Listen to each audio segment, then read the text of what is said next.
Hi friends, I wanted to share with you a special book that I've had since I started teaching about 20 years ago. It's called The Salamander Room, and it's written by Anne Mazer. And it is a book about using your imagination. Okay, so let's start. Brian found a salamander in the woods. It was a little orange salamander that crawled through the dried leaves of the forest floor. The salamander was warm and cozy in the boy's hand. "Come live with me," Brian said, and he took the salamander home. "Where will he sleep?" said his mother. "I will make him a salamander bed to sleep in. I will cover him with leaves that are fresh and green, and bring moss that looks like little stars to be a pillow for his head. I will bring crickets to sing him to sleep, and bullfrogs to tell him good-night stories." And there's the draw that the little salamander sleeping in. And when he wakes up, where will he play? "I will carpet my room with shiny wet leaves and water them so he can slide around and play. I will bring tree stumps into my room so he can climb up the bark and sun himself on top. And I will bring boulders that he can creep over." Look at that. Look at all those leaves on his floor. He will miss his friends in the forest. I will bring salamander friends to play with him. They will be hungry. How will you feed them? I will bring insects to live in my room, and every day I will catch some and feed the salamander, and I will make little pools of water on the top of the boulders so they can drink wherever they are thirsty.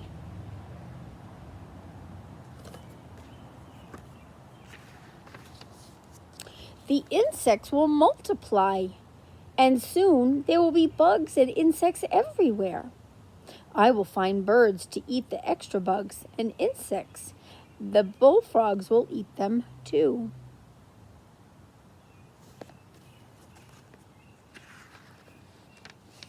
Where will the birds and bullfrogs live? I will bring trees for the birds to roost in and make ponds for the frogs. Now look at this room. Look at all the things that you can see in his room.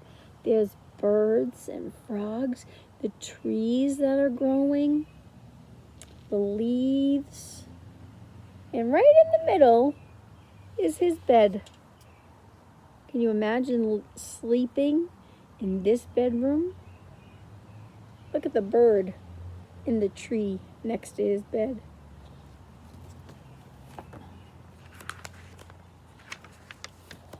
Birds need to fly. We can lift off the ceiling. They will sail out in the sky, but they will come back to my room when it is time for dinner because they will know that the biggest, juiciest insects are here.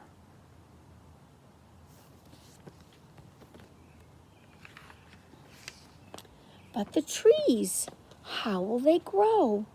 The rain will come through the open roof, and the sun too, and vines will creep up the walls of my room, and ferns will grow under my bed. There will be big white mushrooms and moss like little stars growing around the tree stumps that the salamanders climb on. Look at that. Look at all those rocks. Look at that water. It looks so perfect. And there's the salamander climbing up the tree. What a cool bedroom he has. And you, where will you sleep? I will sleep on a bed under the stars with the moon shining through the green leaves of the trees. Owls will hoot and the crickets will sing, and next to me on the boulder with its head resting on soft moss, the salamander will sleep. How fun. What a fun room it turned into. See how he used his imagination to make his beautiful bed? And that's the end of the story. He's sleeping with the salamander next to him. So I wonder, did you like most about that book? Did you like the salamander? Did you like the tree? Did you like the birds? The water on the rocks, the leaves? So maybe what you could do is get yourself a piece of paper. I have colored pencils here because they have all different colors that I might need, like green and brown, to make trees. So you could maybe make a tree.